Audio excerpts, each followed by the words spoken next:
Hace muchos años, alrededor de 10 años, estuve visitando todos los colegios de la gobernación del estado Bolívar.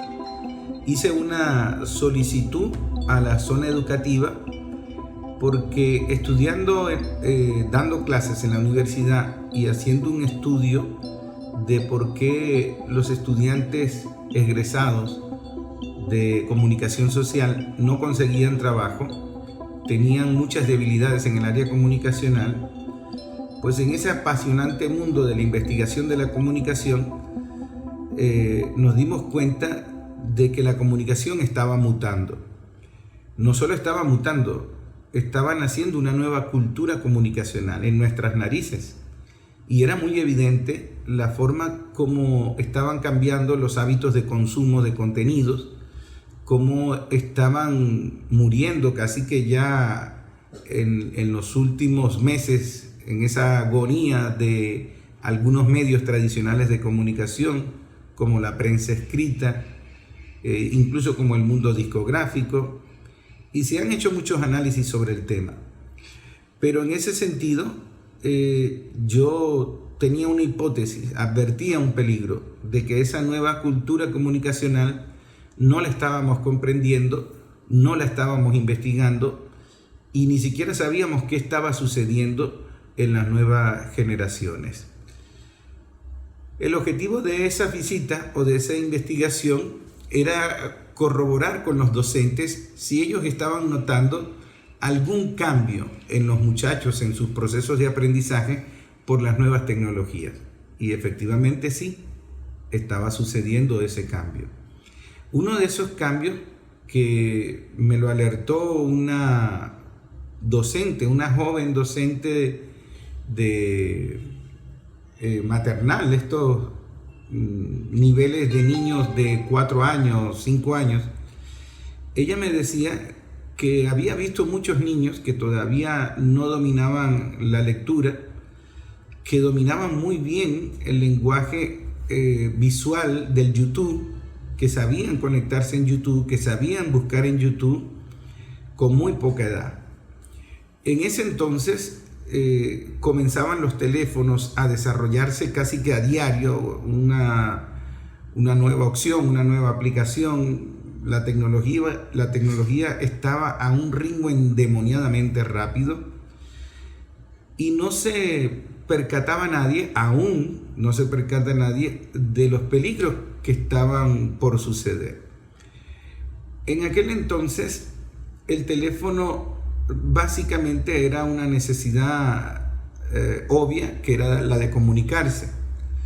Pero comenzaron, por ejemplo, recuerdo los Blackberries, que luego desaparecieron, a manejar una mensajería de texto que le llamaban PIN, entonces se convertía en una moda. Luego poco a poco fueron llegando las redes sociales, comenzó el Facebook y así se sucedieron varios desarrollos que fueron cambiando hábitos de comunicación o de consumo de contenidos. Y yo siempre alertaba que estaba mutando, que se estaba gestando una nueva cultura comunicacional y que esa nueva cultura comunicacional tenía muchas cosas positivas, pero también tenía muchas cosas que nos iban a provocar problemas. Hoy tenemos problemas de salud pública, no lo digo yo, lo dicen muchos textos, muchas investigaciones. Ahora, como periodista y como político y como padre y como persona, a mí me llama la atención que se dan estos cambios culturales, se dan estos cambios tecnológicos y hay muy poca investigación. Usted busca la bibliografía sobre el tema, busca los especialistas sobre el tema y se va a encontrar con muchos franceses, muchos españoles, muchos chilenos, incluso colombianos, mexicanos, de todas las nacionalidades. Pero en Venezuela no se investiga, o se investiga muy poco, o se visibiliza muy poco esa investigación. Y comenzamos a investigar, nos dimos cuenta en ese entonces que el 48% de la población del municipio Caroní, aquí en el estado Bolívar, consumía información a través del Facebook, por ejemplo. Y mi sorpresa era que en el Facebook no había ningún periódico, ningún medio de comunicación tradicional con una política informativa en el Facebook. Ni siquiera producían contenidos para el Facebook. Pero la gente se informaba por el Facebook. ¿Y de qué se informaba la gente? ¿Quién estaba produciendo contenidos noticiosos para el municipio Caroní a través del Facebook? La gente estaba consumiendo conversaciones, intercambios de informaciones, opiniones, chateos que se hacían en ese momento, y lo que estaban era consumiendo chismes. Entonces, al analizar que se estaban haciendo unos comportamientos extraños, la gente comenzó a estar cada vez más tiempo pegada en los teléfonos, porque los teléfonos le van agregando dispositivos, algunos mecanismos, algoritmos que van facilitando la adicción, incluso que atomizan otro tipo de adicciones. Muchas propuestas se hicieron, muchas inquietudes se plantearon, mucha desinformación en ese momento. Yo recogí toda esa información, la conversé en la universidad. En aquel entonces yo estaba dando clases en la Universidad Bicentenaria de Aragua. Y de allí yo traté de encontrar una metodología, una propuesta para que los estudiantes, que era el fin principal de esa investigación, pudiesen conseguir trabajo. Y de allí yo realicé el diplomado de producción radial transmedia, porque lo que más me había llamado la atención era el concepto de narrativa transmedia que había planteado el sociólogo norteamericano Henry Jenke. Y entonces yo le decía a los muchachos, tienen que conocer estos nuevos conceptos de la comunicación, esta nueva cultura de la comunicación que se estaba gestando, esto de la narrativa transmedia, porque les va a facilitar mucho el trabajo, les va a apoyar mucho para lo que se avecina, sobre todo en el oficio de informar. Muchos de los estudiantes comenzaron a hacer el diplomado de producción radial transmedia, con la grata sorpresa de que el diplomado pronto se convirtió en una exigencia para el grado. Y de alguna manera los estudiantes que hacían el diplomado les servía como la tesis de grado. Y eso me llevó a mí a darle participación a muchos directores de radio, a muchos dueños de comunicación tradicional, en dos vertientes: a que fuesen el jurado de los estudiantes del diplomado de producción radial transmedia y de alguna manera ellos pudiesen evaluar las propuestas que ellos traían. Eso permitió a algunos estudiantes, no la cantidad que yo quería, pero a algunos estudiantes, a que ellos crearan su propio oficio, inventaran su propio trabajo y sacaron proyectos muy hermosos. Algunos los ejecutaron, otros no, pero bueno, eso es un proceso, una dinámica. Pasó el tiempo y esa cultura comunicacional fue creando nuevos lenguajes, nuevos intercambios, nuevos signos, nuevos conceptos. Hay un concepto nuevo que se llama nomofobia, que es la fobia a no tener teléfono, a quedarse sin teléfono. Y entonces es un concepto muy en boga que usted busca en internet: nomofobia, a las personas que sufren cuando dejaron el teléfono botado o les robaron el teléfono o perdieron el teléfono. Pero el 28 de julio, en las elecciones presidenciales, el tema del teléfono, de las redes sociales, vuelve nuevamente a la palestra pública, porque hay un ataque descarado de los dueños de redes sociales, sobre todo de Elon Musk y su plataforma X, al electorado venezolano, para provocar un golpe de Estado. El presidente de la República de Venezuela hace una advertencia y yo comienzo a notar que hay desinformación, desconcierto, no se atina a encontrar una propuesta, un plan de trabajo, una metodología para entender y atender lo que estaba sucediendo con las redes sociales. Lo más grave era que continuábamos sin investigar lo que estaba sucediendo en el territorio. Yo había hecho otros trabajos de investigación y estaba trabajando en los llamados podcasts, que no son otra cosa que micros radiales. Son contenidos en micro que los llaman podcast a raíz de la aparición del iPod, y que la gente podía producir contenidos, podía tener, digamos, archivados sus contenidos preferidos, y eso fue derivando en un modelo de negocio que comenzaron a llamarlo podcast. Pero nuestro insólito universo, que es un micro radial desde hace muchos años y que ha calado en el consumo radial del oyente venezolano, pues nuestro insólito universo es un podcast, es un micro radial, y eso es un podcast, un micro de un contenido, bien sea audiovisual o solo audio. Yo estuve dando charlas en esta oportunidad a los docentes que tenían el rol de investigación en el sistema educativo. Y gracias a la Universidad del Magisterio estuve dando talleres sobre producción de podcast, de comunicación, la nueva cultura comunicacional, y los alumnos eran los docentes encargados de la investigación. Era un grupo de docentes en el municipio Caroní, y ellos estaban muy interesados en aprender estas nuevas formas de producción de contenidos para aplicarlos en el aula, para aplicarlos en el colegio, para aplicarlos con los alumnos, para aplicarlos con los colegas, y facilitamos esa formación.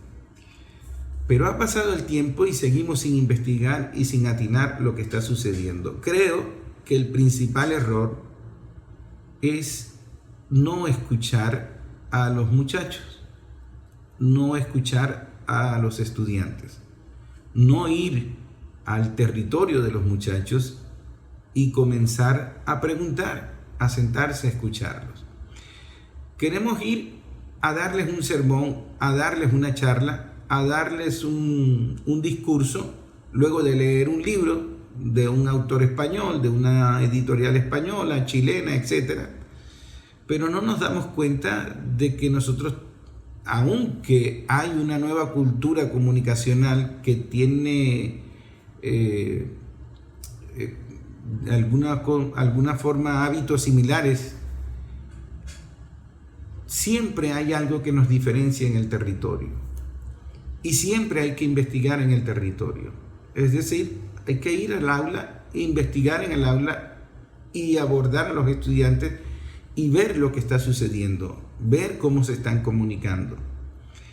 Pero los estudiantes nuestros no son igual a los estudiantes de Caracas, los estudiantes nuestros no son igual a los de España, no son igual a los de Estados Unidos. Y entonces tenemos que hacer nuestras propias investigaciones. Si no hacemos nuestras propias investigaciones, no tiene sentido que estemos desarrollando planes, que estemos desarrollando legislación. Para todos estos procesos que son tan complejos, hay que investigar. El primer paso es investigar. El primer paso es indagar lo que está sucediendo. Y es lo que yo vengo haciendo.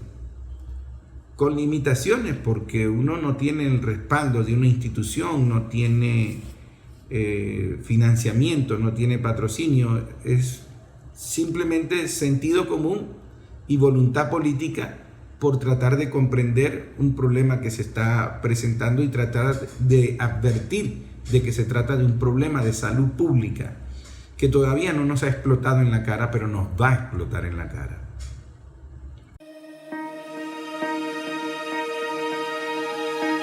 Vamos a estar llevando a cabo una charla relacionada al uso adecuado del celular, de la red tecnológica, del teléfono.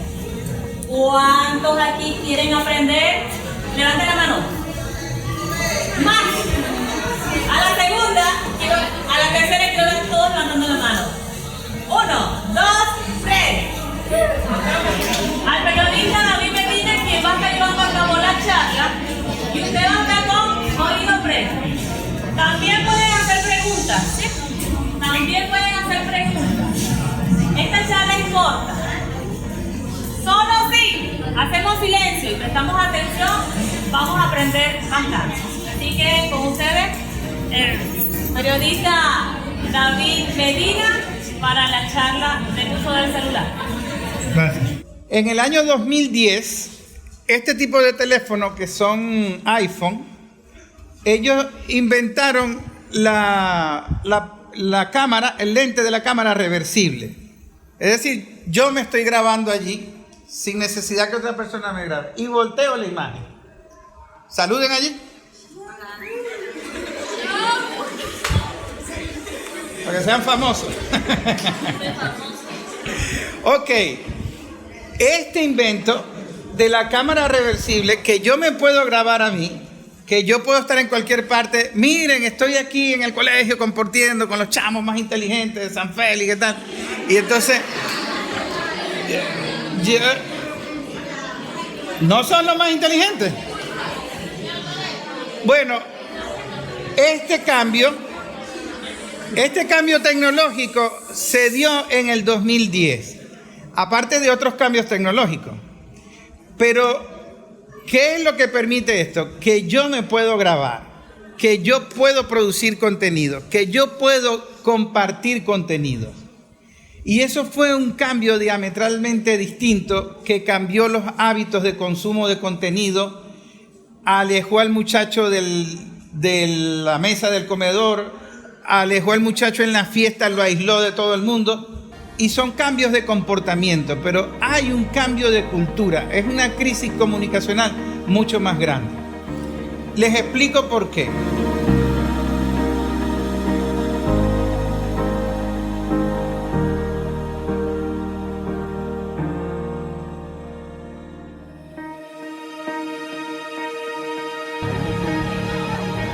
La Escuela Técnica Bicentenaria tiene alumnos de turismo, de administración, y como todos los planteles educativos en el país, yo creo que en el mundo, tienen el problema con el bendito celular. Ellos me invitaron para dar una charla y lo llamaban el empleo de los teléfonos celulares y demás herramientas tecnológicas por los estudiantes, la enseñanza de autorregulación y el desarrollo de la conciencia crítica ante los contenidos presentados por las diferentes redes sociales. De eso hablamos hoy con los estudiantes, de cuarto, de quinto, de tercero. Y bueno, es una charla que estamos dando en todos los planteles educativos para salvar la comunicación. David Medina. Espero que les guste. ¿Cómo saben ustedes que lo que les están diciendo es verdad o es mentira? ¿Cómo ustedes pueden saber si el consejo que les está dando es para su bien o para su mal? ¿Cómo saben ustedes que la persona que está diciendo eso existe realmente o es inteligencia artificial? ¿Cómo saben ustedes que ese contenido es verdad o es falso? No pueden saberlo. Es imposible demostrarlo o saberlo. Lo único que los puede proteger a ustedes es que ustedes tengan un pensamiento crítico, es decir, que ustedes puedan cuestionar eso y traten de confirmar la información por otras vías y traten de interactuar con otras personas para comentar ese contenido. Pero eso requiere tiempo que a veces ustedes no tienen. Y eso requiere investigar, leer, poner en ejercicio otros tipos de comunicación, como por ejemplo la comunicación que se ejerce en este momento o en el aula de clase, donde se cuestiona, se pregunta, ¿será verdad esto? ¿Qué piensas tú? Y entonces la interacción entre ustedes, la comunicación entre ustedes, cuando hablan entre ustedes, se puede convertir en una ayuda, en una vacuna contra los miles de contenidos que ustedes no saben de dónde vienen y si son buenos o son malos. Entonces, una forma de curar la adicción al celular es que hablen entre ustedes, que dejen el celular en el bolso y jueguen básquet entre ustedes, o compartan entre ustedes, o bailan entre ustedes, pero que se comuniquen humanamente entre ustedes. ¿Por qué? Porque cuando yo me comunico con una persona que está allí, yo tengo que aprender de sus diferencias, sus malos ratos, sus malos gustos, y tengo que aprender a convivir con ellos. Y convivir con otra persona es lo que te enseña a ti a mejorar la comunicación. Porque la comunicación, al final de todo, significa convivencia, convivir con el otro. Bueno, mi nombre es Marcela Claro, licenciada en Educación Integral, trabajo en la ETC Bicentenaria en la mención de turismo. Me pareció excelente el contenido porque los muchachos pueden aprender cómo interactuar de manera inteligente con cada una de estas partes de las inteligencias artificiales y aparte de eso, también entender que a veces creamos un vicio con la tecnología y no nos damos cuenta, creemos que es solamente entretenimiento y no es así. También se pueden utilizar en la parte educativa con formación más acorde de contenido y sacar un provecho a este avance. Bueno, mi nombre es Elvia Cardosa, soy directora administrativa de la institución. Espectacular el mensaje, un mensaje que está en el tapete y que necesitamos ser difundido de una manera constante en muchísimas ocasiones. Entonces, bueno, estamos prestos para este tipo de actividades que le permitan al muchacho entender las cosas que ellos creen que es buena, pero que si no saben utilizarla les causa problemas. Entonces, gracias, muchísimas gracias. El uso de los teléfonos. Es inevitable que los estudiantes usen el teléfono. Ya eso creo que es irreversible. Ahora, sí debe haber una regulación con el uso de los teléfonos. Sin embargo, hay que enseñarles a ellos a manejar el contenido que reciben a través de las redes sociales y a ser críticos ante esos contenidos. Bueno, yo considero que la Escuela Técnica Comercial Bicentenario tiene unos muchachos educados mínimamente en el manejo de los contenidos, porque ellos sí emplean el teléfono, más sin embargo ellos no son muchachos de que le van a decir toma cloro, por ejemplo, y lo van a hacer. No.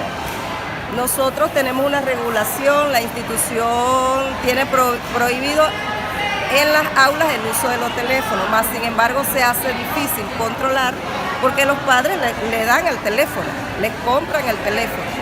Y ellos a veces cargan teléfonos hasta mejores que el que cargamos nosotros los docentes. Y en su tiempo, este es el tiempo de ellos, no les vamos a poder quitar el teléfono de una vez porque van a entrar en crisis.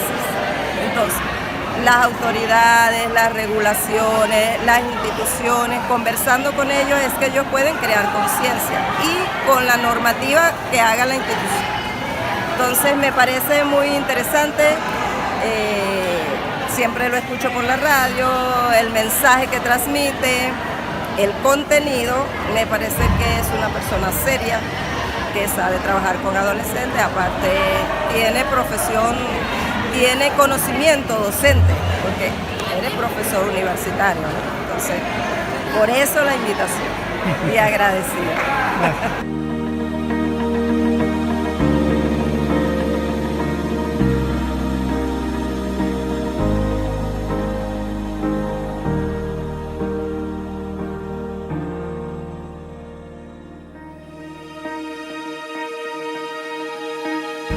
Somos estudiantes de la Universidad Bolivariana de Venezuela. Mi nombre es Miguel García, acompañado con el compañero Henry Cordero, el compañero José Acosta y el compañero Carlos Díaz.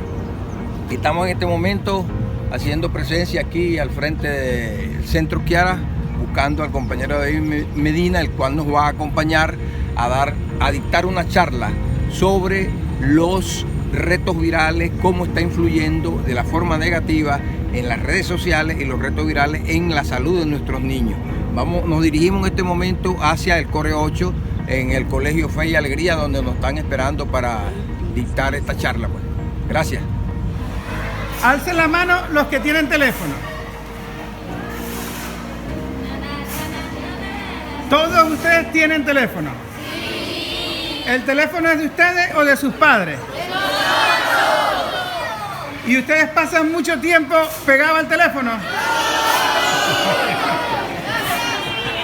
Saber qué es lo que piensa el otro. Y aunque no me gusta comprenderlo, Y cuando yo puedo comprender al otro, que es diferente a mí, yo me puedo comunicar. Esta comunicación de solo pantallita castra eso, les impide aprender eso. Porque allí está todo, lo que no me gusta, clic, lo que me gusta, clic, y lo cambio, lo corto. Si la película no me gusta, clic. Pero en la vida real no es así.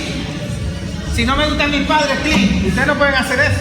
Si no me gusta el colegio, clic, me voy. No pueden hacer eso. Entonces, su cerebro está siendo entrenado cada segundo que ustedes están pegados en la pantallita a que el cerebro no piensa, no cuestiona, no critica, no se pone en los zapatos del otro. Es decir, van perdiendo su capacidad de comunicación. La comunicación no es manejar un aparato tecnológico. La comunicación no es aprender a cargar contenidos en Instagram. La comunicación es convivencia. La comunicación es conocer las diferencias del otro.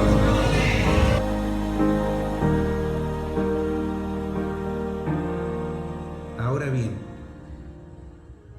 yo quiero comentarles, no de modo científico, sino de alguna manera comentarles lo que he estado descubriendo y que está relacionado con esa nueva cultura comunicacional y los peligros que se nos pueden presentar si no apoyamos este tipo de investigaciones. Lo primero que quiero decirles es que la juventud venezolana o la sociedad venezolana tiene algo muy particular. Y yo lo percibí cuando los dueños de las redes sociales, sobre todo este personaje Elon Musk, de manera desesperada veía cómo toda su artillería mediática, toda su artillería de contenidos, de falsedades, no hacían mella en la sociedad venezolana. Básicamente, hubo un bombardeo para generar hechos de violencia en la sociedad venezolana, que el sector opositor explotara en violencia y que de esa artillería mediática que se dio en las redes sociales se creara un conflicto civil, un conflicto político en Venezuela. Y no lo lograron, no sucedió. No por una estrategia comunicacional del gobierno de la revolución, sino porque en Venezuela se estaban dando unos procesos de debates permanentes, políticos, que están dentro de un fenómeno subestimado que le llamamos nosotros aquí en Venezuela proceso constituyente.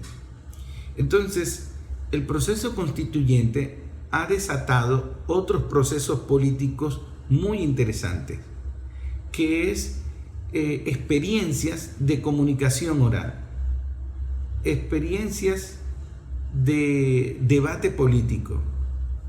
Entonces la sociedad venezolana está muy politizada, a favor o en contra de la revolución. No estoy tratando de plantear aquí un juicio de valores al gobierno o a la oposición.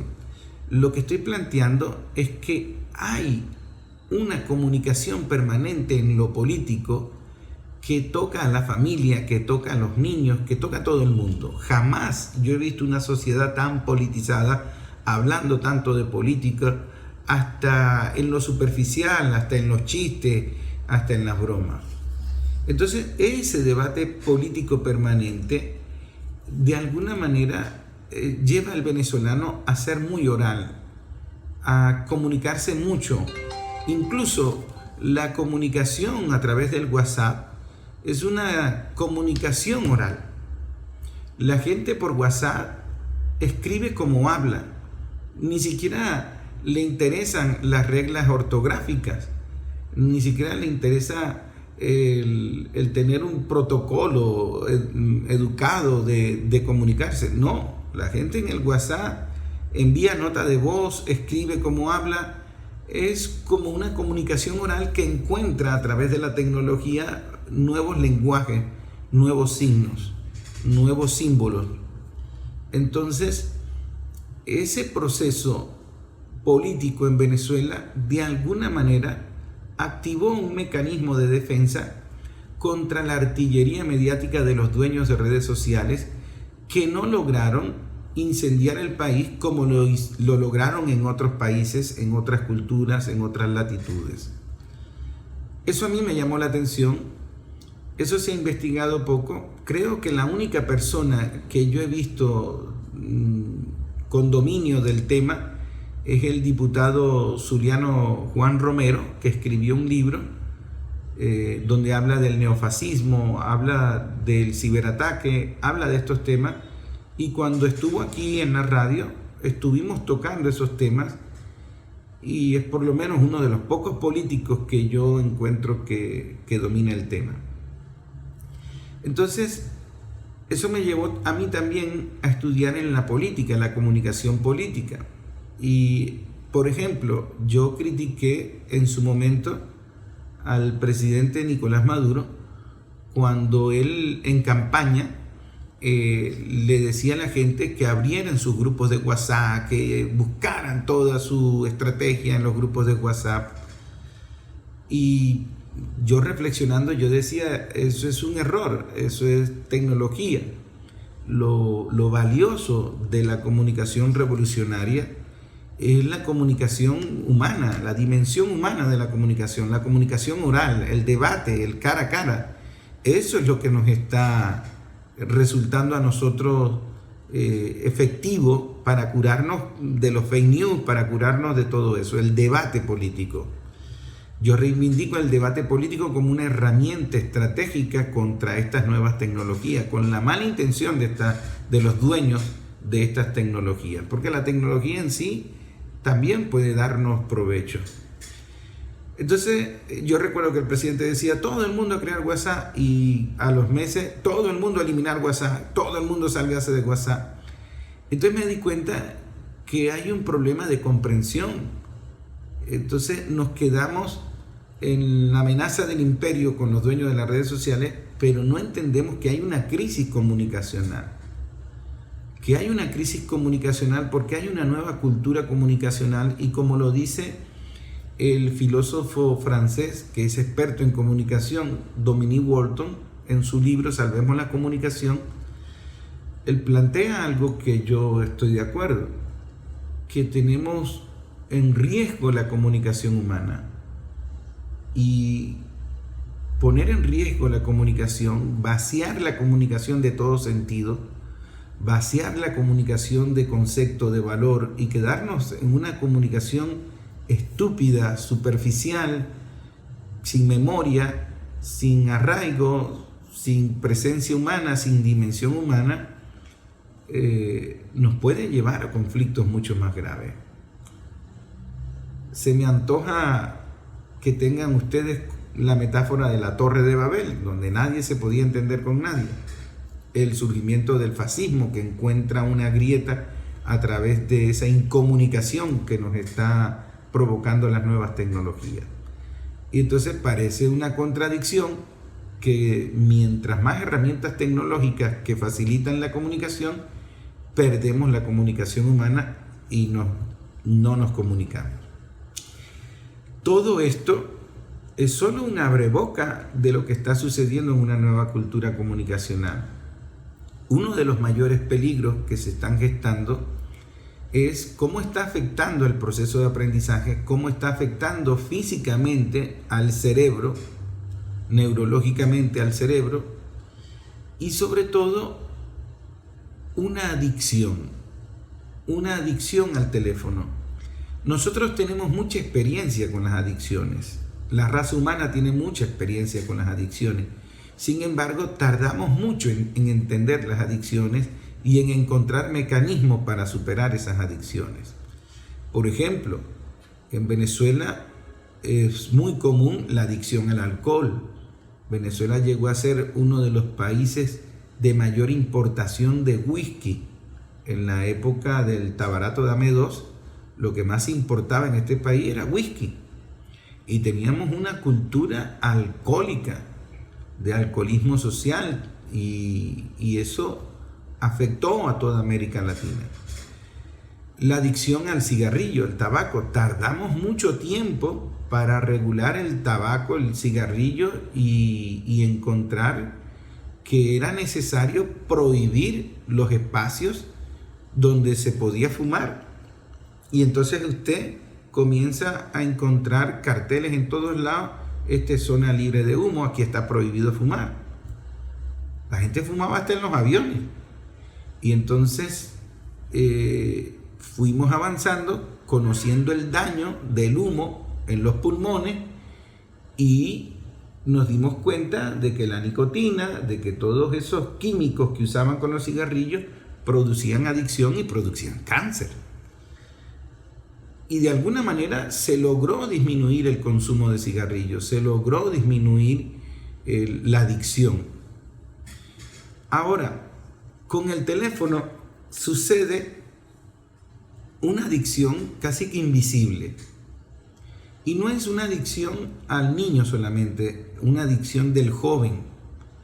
El adulto también tiene adicción al teléfono. Me decía una oyente: yo pienso que soy adicta al teléfono porque yo trabajo vendiendo artículos a través de Instagram y tengo que pasar mucho tiempo en el teléfono. Pero no se trata de pasar mucho tiempo en el teléfono en ese sentido, porque probablemente ella no es adicta al teléfono, probablemente ella es adicta al trabajo. Y el teléfono le facilita esa adicción al trabajo. Es como la adicción a la pornografía. El tema del teléfono es que facilita la adicción a la pornografía. El que tiene problemas, que es ludópata, que es la adicción al juego, el teléfono le facilita la adicción al juego, porque existen aplicaciones para jugar póker, porque existen apuestas de todo tipo online que a través del teléfono se explotan. Entonces, ¿qué sucede? Que el teléfono de alguna manera se convierte en una herramienta que alimenta otras adicciones. Hay muchos padres que son adictos al trabajo y en consecuencia pasan mucho tiempo pegados al teléfono, porque el teléfono se convirtió en una herramienta de trabajo. Hay gente que trabaja a distancia gracias al teléfono. Hay gente que produce contenido. Yo, por ejemplo, trabajo con pantallas. En este momento yo estoy haciendo radio, pero estoy grabando a través de un teléfono de tecnología iPhone. Entonces, puede que al llegar a la casa tenga que editar, tenga que hacer otros trabajos, y el llevarme trabajo a la casa, el pasar muchas horas, puede convertirme en un adicto al trabajo, y yo estoy pensando que se trata del teléfono. No, es una adicción al trabajo, una adicción al internet, una adicción a la pornografía que te lo potencia el teléfono. Lo que nosotros tenemos que ver, cuánto tiempo le dedicamos nosotros a eso. Pero fíjense, diríamos entonces que todos aquellos que emigraron hacia Estados Unidos, hacia otras naciones, son adictos al trabajo. No, están de alguna manera neoesclavizados, porque para poder sobrevivir, para obtener dinero, tienen que trabajar largas horas. No lo hace porque quiere, lo hace por necesidad, por obligación, pues si no lo despiden. Entonces nosotros tenemos que investigar, profundizar más dónde es que se va dando la adicción al teléfono, dónde es que se van dando el daño cerebral, neurológico del cerebro.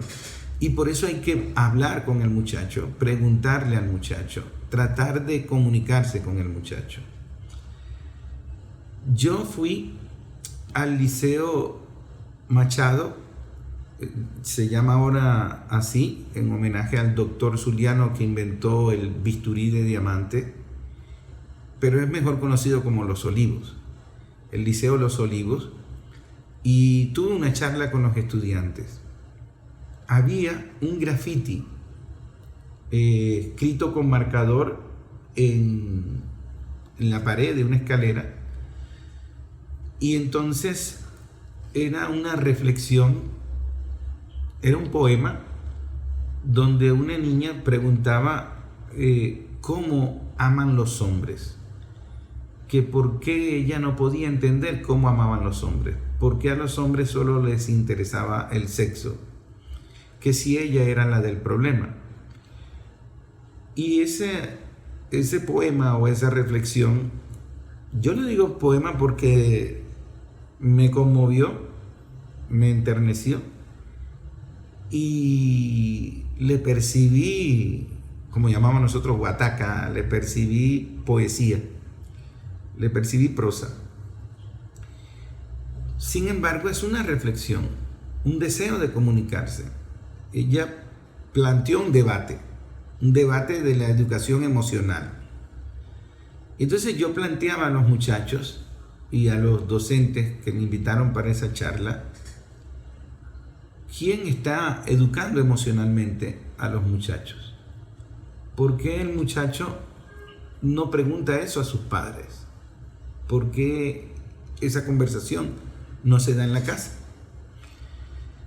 ¿Y por qué yo planteaba esto? Porque hace mucho tiempo se criticó mucho a la televisión, te castigaban negándote a ver televisión a la infancia del pasado.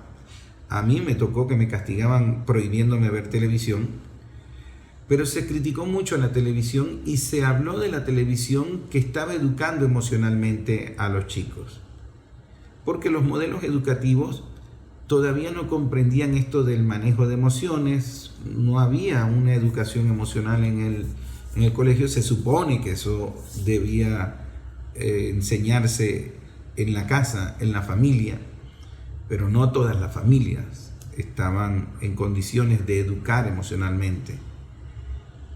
Y comenzamos a encontrar problemas por no educar emocionalmente a los chicos. El teléfono, como el televisor se dijo antes, encuentran contenidos. No es que el teléfono educa, es que el teléfono es una herramienta donde consigues contenido, te conectas con otras personas y allí encuentras contenidos para educarte o que alguien te eduque que a lo mejor tú no conozcas. Entonces se dan muchos procesos. Se da la comunicación obvia a través del teléfono, pero se da el trabajo, se da el intercambio económico, se da la creatividad, se da la conversación, se potencian otras adicciones, porque es una mini computadora que está allí y está diseñada para eso, para que pases mucho tiempo con el teléfono. Y el negocio del teléfono va creciendo, se venden más teléfonos, se desarrolla más tecnología. Los teléfonos casi que mensualmente están cambiando sus dispositivos, sus diseños. Es un negocio que está en auge. Y entonces es un negocio que potencia otros negocios. El negocio del videojuego no hubiese crecido exponencialmente si no hubiese sido por el teléfono. El teléfono catapultó los videojuegos.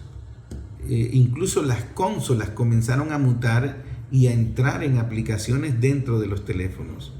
De manera que el chico que es adicto al juego es adicto al teléfono, porque en el teléfono puede encontrar muchas alternativas de videojuegos. El que es adicto a la televisión es adicto al teléfono, porque mucho contenido de ayer que se veía en televisión se ve en teléfono, se ven películas en teléfono. Y eso es lo que nos está llevando a ver a los muchachos jorobados permanentemente viendo la pantalla. Pero la pantalla no es solo del teléfono. Está la pantalla de la tablet, está la pantalla del televisor, está la pantalla de la computadora, pantallitas hay por todos lados. Y entonces en el pasado, cuando te prohibían ver televisión, resulta que el televisor se te fue al cuarto, se te fue a la cocina, se te fue al bolsillo, porque la tecnología le puso pantalla a todo. Ahora, todo es un medio de comunicación. Allá en el fondo tengo un pendón. Mi camisa puede ser un medio de comunicación. Todo es un medio de comunicación ahora. Todo es susceptible a estar en una pantalla. Entonces, allí es donde nosotros tenemos que encontrar una metodología, primero para escuchar, para investigar, y segundo para entender lo esencial de estos procesos el fenómeno cultural que se produce alrededor del teléfono. Entonces a veces entramos en unos análisis tecnológicos eurocentristas, superficiales, con encuestas que nunca se han hecho aquí, y no entendemos el proceso cultural. Un proceso cultural que se está dando en Venezuela, que nos está ayudando a defendernos de los ataques de las informaciones falsas a través del teléfono o de las nuevas tecnologías, es el debate político. Y entonces yo planteo, Venezuela es un país de un debate político permanente, donde todo el mundo debate políticamente. Y eso nos está dando una herramienta de valorar la comunicación humana. Por eso es muy importante los llamados a diálogo. Por eso es tan acertada la política del presidente Nicolás Maduro de llamar a diálogo a todo el mundo. En cualquier contexto siempre está llamando a diálogo, porque el diálogo es una herramienta que de alguna manera nos revive la esencia de la comunicación, que es la dimensión humana de la comunicación, que es la convivencia con alguien distinto, la convivencia que nos lleva a tratar de comprender al que es diferente a mí, al que no es enemigo mío, sino simplemente piensa de forma diferente. La comunicación en el teléfono te caracteriza, te simplifica, es superficial, es instantánea, pero de alguna manera te hace intolerante. Y entonces es una comunicación tan efímera, tan falsa, tan superficial, que en muchas ocasiones tenemos que regularla, tenemos incluso que prohibirla y tenemos que advertir de otros males. Por ejemplo, mi hijo David tiene 16 años y él pasa muchas horas en el teléfono jugando videojuegos. Y en una tarde se sintió mal, estaba algo decepcionado y triste porque los compañeros con los que él jugaba videojuegos no se comunicaban con él, lo ignoraban. Y entonces él decía, no voy a jugar más este juego porque nadie quiere hablar conmigo, me ignoran totalmente. Y en la conversación yo le preguntaba a él, ¿pero quiénes son ellos? ¿Cómo se llaman? ¿Estudian contigo? Y él me dice, no, yo no los conozco. Yo no sé dónde viven, yo no sé quiénes son. Entonces, ¿por qué te afecta? Si no los conoces, si no son amigos tuyos, si nunca los has visto, ¿por qué te afecta que te ignoren si no te conocen? No saben quién eres tú, no saben cómo eres, no saben que vives, no conocen tu historia. Pero le afectaba el que lo ignorasen personas desconocidas que en algún momento jugaron con él en estos videojuegos donde se conectan online. Entonces yo le planteaba, eso no es una comunicación real, ni siquiera sabe si es una persona de verdad.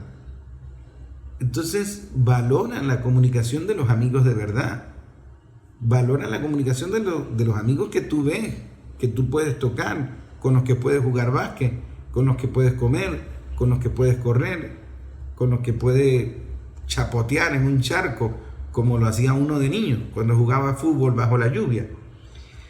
Entonces, fíjense cómo lo afecta que lo ignoren unos completos desconocidos, que él no sabe si es hombre, mujer, si es adulto, si es grande, no tiene ni idea.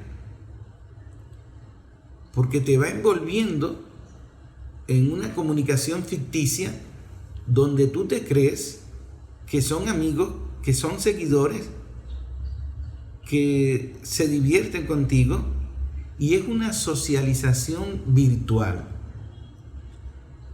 Eso te puede atrapar y entonces te puede generar una frustración.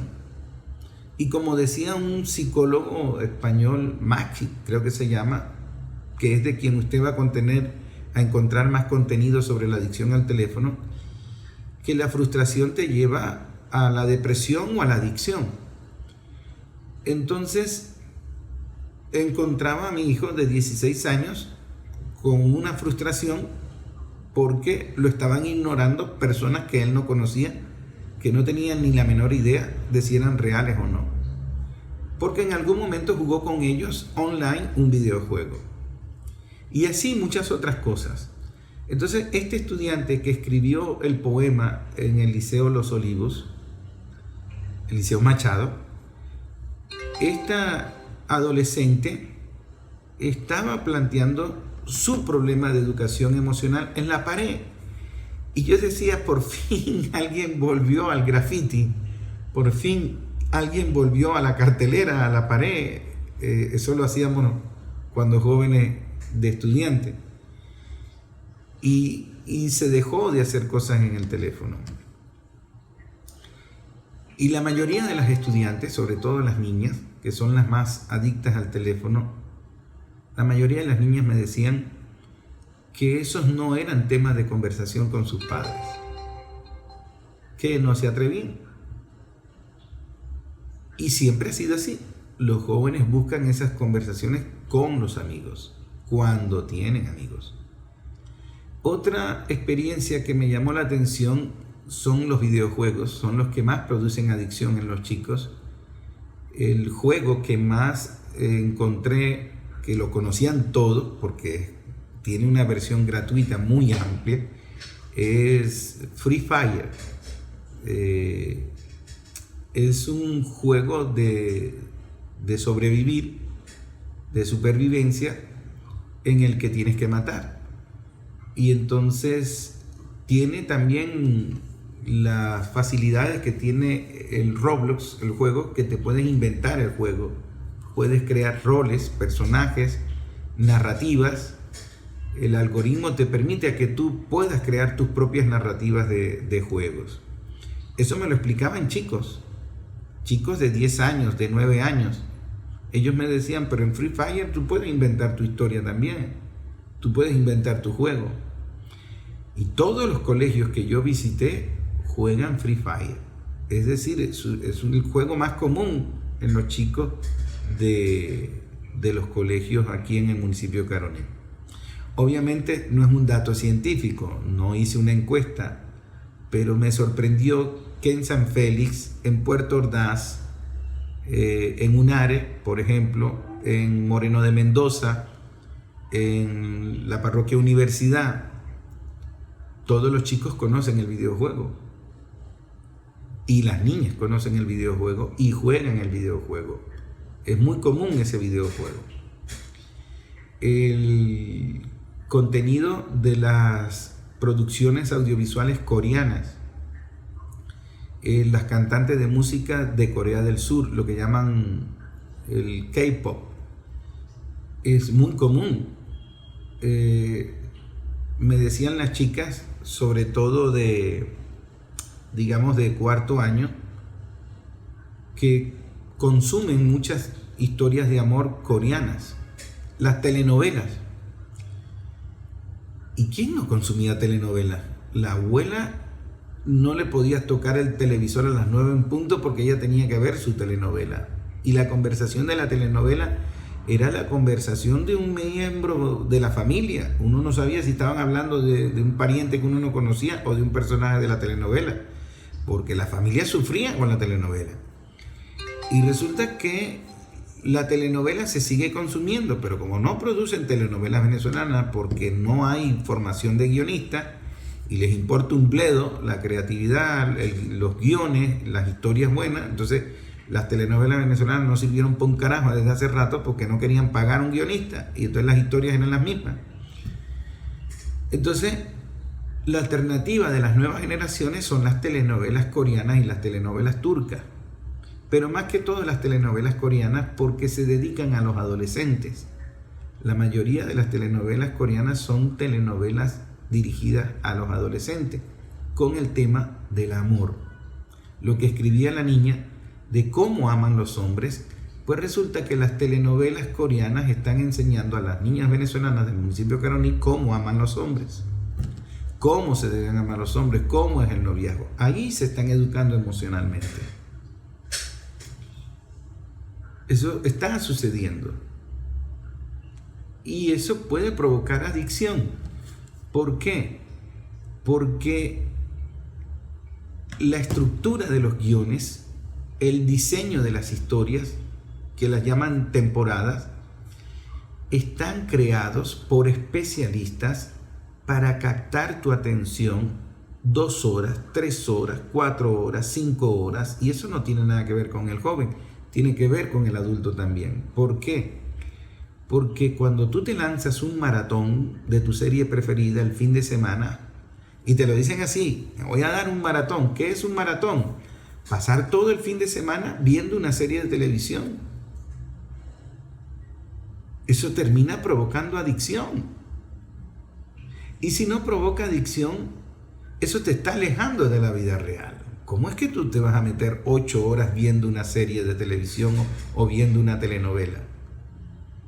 Y entonces el algoritmo te registra.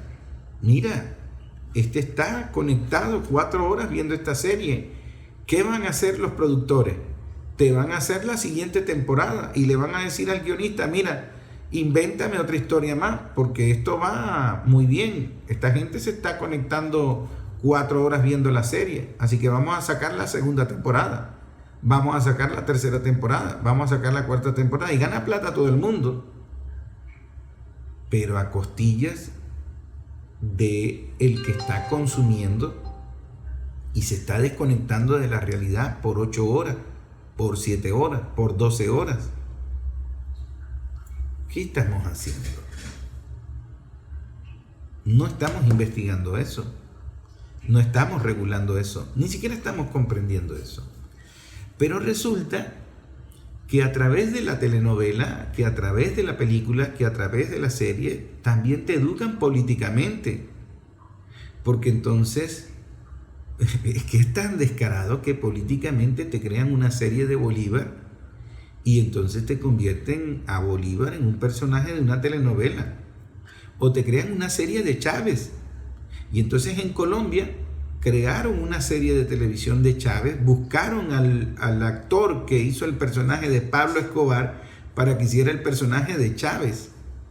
Y un Chávez grotesco, hicieron una caricatura, una crítica a Chávez grotesca, como si Chávez fuese un ignorante bruto que no leía, que solo estaba pendiente del poder y que perdió el control de sus propios traidores, y entonces unos militares honestos le decían, bueno, tienes que asumir tu responsabilidad, ¿qué tal?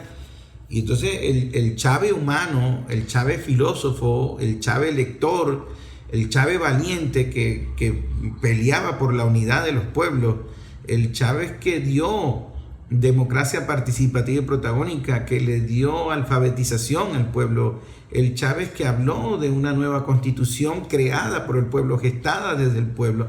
Ese Chávez fue ignorado en esa telenovela. Y entonces, claro, era tan burda la telenovela colombiana que fue un fracaso.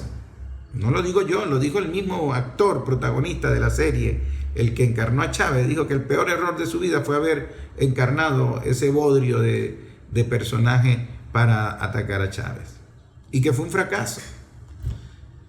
Ahora bien, el tema de la adicción al teléfono es complejo porque está inmerso en una nueva cultura comunicacional. Esa nueva cultura comunicacional está creando nuevos lenguajes. Esos nuevos hábitos están facilitados por la herramienta que da el teléfono, que permite producir contenidos, que permite compartir contenidos, que permite hacer trabajos como, hacer trabajos que se hacían en una computadora, hacerlos en el teléfono. Comunicarse en tiempo real con cualquier parte del mundo, con personas que conozcas y desconocidos. Entonces es muy fácil ser adicto al teléfono. No tiene que ver con la edad, tiene que ver con el abuso y el uso indebido del teléfono y el consumo indebido de contenidos que te pueden perjudicar.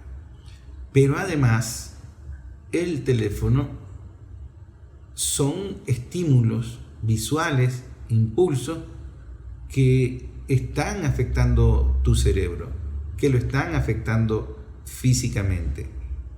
Y eso es más peligroso todavía. Ahora, si la experiencia humana de la comunicación, si una buena conversación te aleja del teléfono, te aleja de la adicción, ¿qué debemos hacer? Pues incrementar esas experiencias. La única forma en la que yo logro desconectar a mis hijos de las pantallas, en mi experiencia, es dedicarle tiempo y generar con ellos una buena conversación. Una conversación sincera. Para el juego, para la reflexión, para lo que sea. Y nosotros tenemos un espacio o varios espacios de conversación. Por ejemplo, nosotros conversamos en la cama y yo les cuento historias de mi familia, de mi infancia y de mi pasado. Lo que hacían los abuelos, lo hago yo con mis hijos, porque mis padres murieron. Y entonces he encontrado que la conversación con mis hijos, de contarle historias de la familia, es una conversación humana que les permite a ellos generar identidad, que nos permite a nosotros conectarnos como familia, que nos permite conectarnos humanamente, y en ese momento no extrañan el celular, no necesitan la pantalla y se olvidan de la pantalla. Pero usted me dirá, ¿se necesita tiempo? Sí, se necesita tiempo. Se necesita tiempo para educar, se necesita tiempo para ser padre, se necesita tiempo para ser madre, se necesita tiempo para la familia.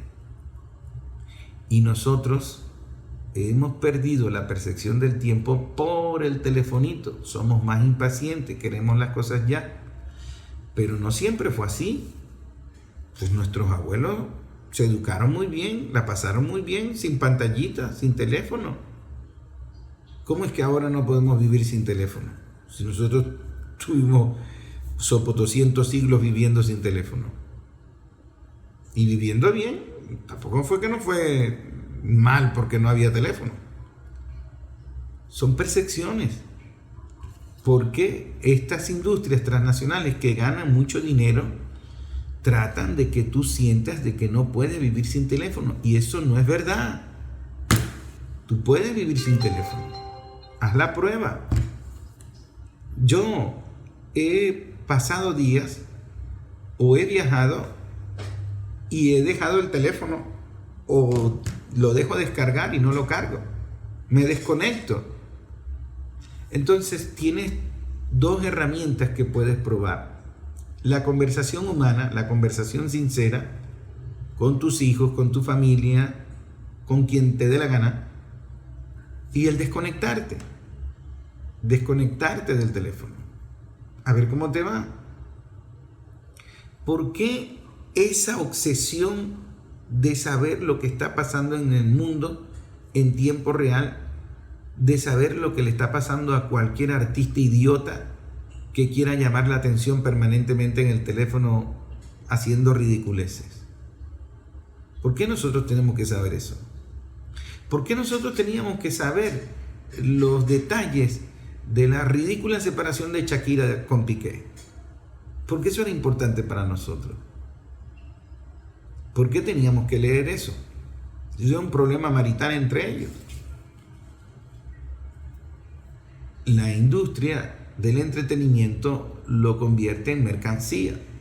Lo convierte en mercancía para que tú te intereses. Y entonces la gente comienza a opinar de ello como si fuese la pariente, la prima. Ay, que Shakira hizo esto y Piqué hizo esto. Y no solo eso, lo conversamos entonces en la radio también. como si ese fuese un tema de interés público para los venezolanos. No, que son noticias de farándula, y entonces el periodismo rosa de farándula es pura estupidez. Me perdonan, es pura estupidez. Eso no es importante. Y nosotros tenemos que investigar. Sin investigación no hay nada. Tenemos que debatir, porque eso de estar prohibiendo, y una ley para prohibir esto, y una ley para regular esto, yo no estoy en contra de eso. Pero eso no va a solucionar el problema. Porque tú no puedes impedir que el muchacho agarre el teléfono. El principal problema en este momento es la formación. Por eso yo voy a los colegios, a sembrar la inquietud, a que la gente comprenda de qué va esto, cuál es la gravedad del asunto. Es un problema de salud pública, y por lo menos que se preocupe por investigar. Yo les traje varios contenidos, les traje un libro para regalárselos que se llama el mal uso de las pantallas. Es una guía para profesionales. Es un material en PDF que me pareció pertinente para el programa de hoy. Yo se los regalo, se los envío por WhatsApp. Lo único que tienen que hacer es escribirme al 0414-958-1282. 0414-958-1282.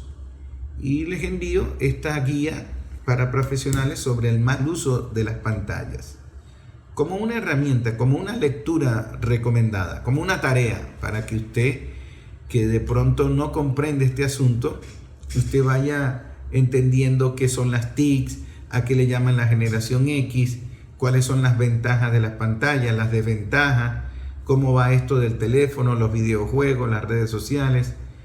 Entonces usted vaya comprendiendo ese mundo. Y bueno, tenga herramientas para poder manejar la situación si usted ve que tiene un problema en ese sentido. Escríbeme al 0414-958-1282 y le comparto este y muchos otros contenidos que van del tema para facilitarles el debate, para facilitarles la investigación, para facilitarles la comprensión. Esto va de formación. Lo primero que tiene que hacer el Ministerio de Educación, lo primero que tiene que hacer el gobierno antes de legislar es financiar investigación y financiar módulos de formación, programas de formación, no solo al muchacho, al docente. El que necesita más formación es el docente, y el docente la está pidiendo. El docente quiere que lo orienten, que lo formen, porque el docente no está entendiendo. El docente está por intuición, y vaya que tiene buena intuición el docente, pero el docente requiere ayuda para que lo orienten mejor, lo formen mejor, y hay especialistas que pueden hacer esa ayuda. Entonces, la formación es nuestra mayor herramienta. Nos estamos defendiendo intuitivamente a través del debate político. El debate político nos está ayudando como una herramienta defensiva. Entonces usemos el debate político como una herramienta. ¿Por qué no incrementar la experiencia? ¿Por qué no hacer un congreso educativo de padres, donde en ese congreso de padres haya una experiencia? ¿Por qué no fomentar debates entre colegios sobre el tema? ¿Por qué no fomentar un congreso donde los padres y representantes en todos los niveles terminen en un congreso sobre la comunicación que queremos? Y allí abordamos la adicción al teléfono, allí abordamos otras adicciones, allí abordamos la responsabilidad social, allí abordamos las redes sociales. Entonces, ¿qué tenemos que hacer nosotros? Incrementar las experiencias de conversación oral, de la dimensión humana, de la comunicación, con la reflexión de estos temas. Y de allí van a salir ideas maravillosas, estoy seguro, porque va a ser una construcción colectiva, y la experiencia entre todos nos va a permitir visibilizar mejor el problema, comprender el problema, y nos va a conectar humanamente. Yo creo que el Ministerio de Educación, es un llamado que yo le hago al Ministerio de Educación, incremente las experiencias de la dimensión humana en los planteles, incremente la experiencia del debate, organice un Congreso Nacional, pero organice congresos regionales, organice congresos municipales, donde el representante esté obligado a participar en la investigación, el debate y las propuestas de mesas de trabajo en un gran congreso para el tema de las comunicaciones con los muchachos y el tema de las pantallitas con el teléfono. Y que participe el muchacho con sus padres y que participe la comunidad en general. Porque ese congreso va a ser un torrente de información que nos va a facilitar en tiempo, en organización y en comprensión del problema. Y somos buenos para el debate. Nosotros debatimos, por ejemplo, la atención del adulto mayor y descubrimos que el adulto mayor estaba solo, la pensión no le alcanzaba, que la comida del CLA lo estaba matando porque era pura azúcar. Eso lo comprendimos en debates. ¿Cómo es que no tenemos ese debate en los planteles educativos? Entonces si un plantel educativo, religioso, católico, lo que sea, se niega al debate, entonces está violando la ley porque se trata de un problema de salud pública. No es un debate de ideología, es un debate, un congreso municipal, regional, nacional, un congreso donde esté ese torrente de información de qué carajo está pasando con las pantallas y con los muchachos, y no solo con los muchachos, sino con el docente también y con los padres también. El primer paso es escucharnos, el primer paso es convivir y compartir, el primer paso es comunicarnos oralmente para investigar, para escuchar y para formarnos colectivamente. El ministerio no puede legislar porque leyeron un libro en España. Entonces usted ve al presidente cuando está hablando del tema de las redes sociales y entonces se aparece con 5 libros. Me regalaron este libro y me regalaron este libro y recomiendo este libro. Sí, eso es importante, eso es bueno. ¿Y para cuándo vamos a investigar lo que está sucediendo aquí en Venezuela? ¿Para cuándo vamos a financiar una buena investigación de lo que está sucediendo con los muchachos? Eso no sale por inspiración divina. Eso no sale porque a alguien se le ocurrió. Eso tiene que ser una política de Estado, carajo. En España, el Estado financia encuestas para saber qué es lo que están pensando los muchachos. Es que nosotros no hacemos ya ni censo. ¿Usted ha visto que hayan llegado a su casa a darle un censo? ¿Quién trabaja aquí? ¿Quién vive aquí? Es que ni siquiera el censo del CLA es un censo. Nosotros tenemos que investigar. Tenemos la capacidad. Nosotros hicimos un trabajo maravilloso en pandemia. Creamos brigadas para ir casa por casa a detectar quién estaba contagiado, quién estaba padeciendo del bendito coronavirus. Y funcionó. Logramos impedir que muchas personas murieran a través de esa brigada. Nosotros podemos crear una brigada para investigar lo que está sucediendo con la comunicación en los planteles. Porque déjeme decirle que la política produce adicción al teléfono. Hay gente que queda conectada a consumir cuanto chisme hay de política. Y esa adicción puede crearnos un mostrico, un fascista, que traga veneno, se convierte en un esquizofrénico, va y vota con odio por cualquier esperpento. De alguna manera, la comunicación nos está causando problemas porque hay una guerra mediática. Y si hay una guerra mediática, ¿para cuándo vas a investigar todo eso? ¿Para cuándo vas tú a financiar eso? Es muy sencillo. Un congreso comunicacional en todos los niveles educativos donde esté obligado a participar el representante. Aquí hay niños que les regalan el teléfono. ¿Cómo tú le vas a regalar el teléfono a un niño de 9 años? Y que comience a consumir pornografía en el teléfono a los 9 años. Eso es como que tú le des a los 7 años a un niño una caja de cigarros con el tema de la libertad de expresión y la libertad de desarrollo del niño. Entonces tú le das una caja de cigarros a los 7 años y le das una botella de whisky a los 10 años al niño. Es igual, si tú le das un teléfono a un niño, le estás facilitando la adicción a la pornografía, la adicción a los videojuegos, la adicción a cualquier cosa que le potencie el teléfono, la adicción al juego.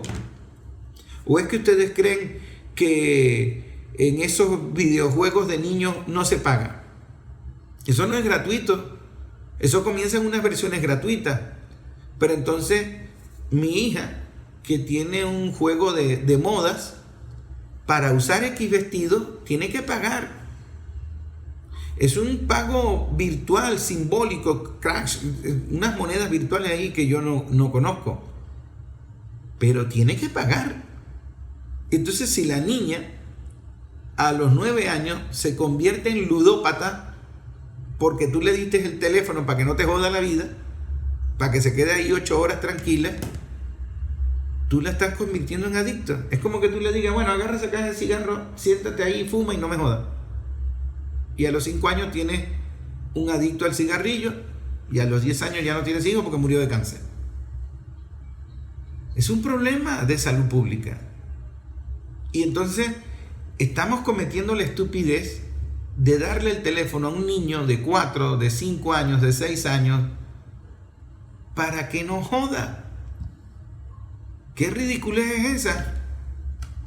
Tú le estás dando un cigarrillo al niño, le estás dando una botella de whisky al niño. Tienes que verlo así, porque es un peligro que tú le des un teléfono a un menor de 12 años para que él no te fastidie la vida, para que tú puedas trabajar tranquila. Eso el padre no lo sabe. El padre cree que le da el teléfono al niño y el niño va a ver una comiquita, y que al ver esa comiquita, como él no jode, él descansa. No, le estás dando una herramienta que va a potenciar su adicción. Le estás creando una adicción al niño. Yo a mi hija y a mi hijo les dije, ustedes no van a tener teléfono. Que todas mis amiguitas lo tienen, me importa un bledo que todas tus amiguitas lo tienen. Que yo como me comunico, ¿con quién te tienes que comunicar tú? ¿Con quién tienes que comunicarte tú a los 9 años? ¿Con quién tienes que comunicarte tú a los 12 años? Un niño no tiene la madurez, la formación, su cerebro no está preparado para tener un teléfono a esa edad. Cometimos el error de darle la tablet. Y la tablet es una pantallita. Y entonces ahora tengo a la niña pegada 4, 5, 6 horas. Si me descuido, pasa 8 horas pegada a la pantalla de la tablet. Y no le gusta bañarse por quedarse pegada en la tablet. Y no quieren sentarse a la mesa a comer por quedarse pegado a la tablet. No. Tiene que agarrar y quitarles esa tablet. No le ponga wifi. Córtenle el internet. Es un problema de salud pública. Va a crear una adicción en el niño. Yo puedo entender que un adolescente pueda usar responsablemente el teléfono, que tampoco es garantía. Pero los niños no deben tener las pantallitas. Son los más vulnerables. Está creando o facilitando la adicción. Si usted le da el teléfono a un niño de 4 años, dele la caja de cigarrillos de una vez también. O darle la botella de whisky de una vez también. Está haciendo lo mismo. Y no se da cuenta porque usted no comprende la nueva cultura comunicacional, porque usted no conoce los intereses de las transnacionales que están detrás de las TIC, de las tecnologías, de los telefonitos, de los algoritmos. Usted no conoce los intereses de los creadores de los videojuegos, cómo los diseñan para crear adicción. Y como usted no comprende eso, usted cree que le está viendo una comiquita en el teléfono. No. lo está dejando solo en la calle con un pocotón de zorro, de lobo, que van a hacer con su hijo lo que les dé la gana. Eso hay que debatirlo en un gran congreso patrocinado, organizado por el Ministerio de Educación, el Ministerio de la Cultura y el Ministerio de Salud y el Ministerio de Ciencia y Tecnología. Esos 4 ministerios tienen que involucrarse en una gran jornada, en un gran congreso para ese debate donde se terminen financiando investigaciones. Tienen que haber líneas estratégicas, ejes, como llama el gobierno cuando crea esos planes. Porque es un problema de salud pública, un grave problema de salud pública.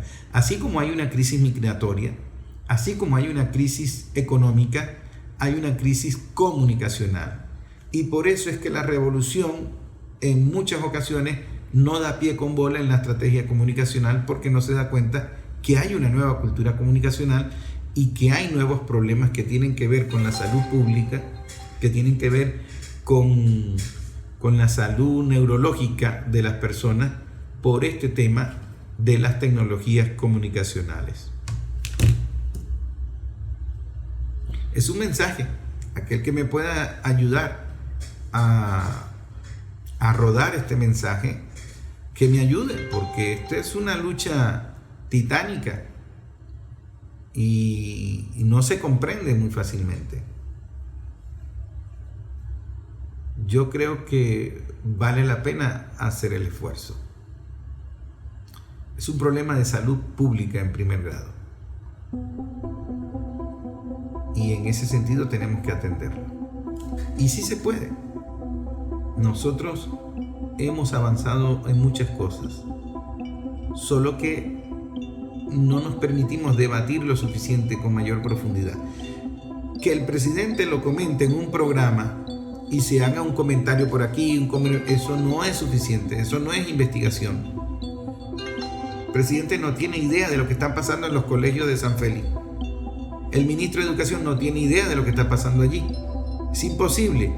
Tiene que ser un gran debate nacional, tiene que ser una gran jornada, financiamiento de investigación, financiamiento de programas de formación a los docentes, espacios, incrementar la experiencia de espacios públicos donde el representante del alumno esté participando en ese debate para que él entienda la gravedad de estarle regalando un telefonito a un niño menor de 12 años.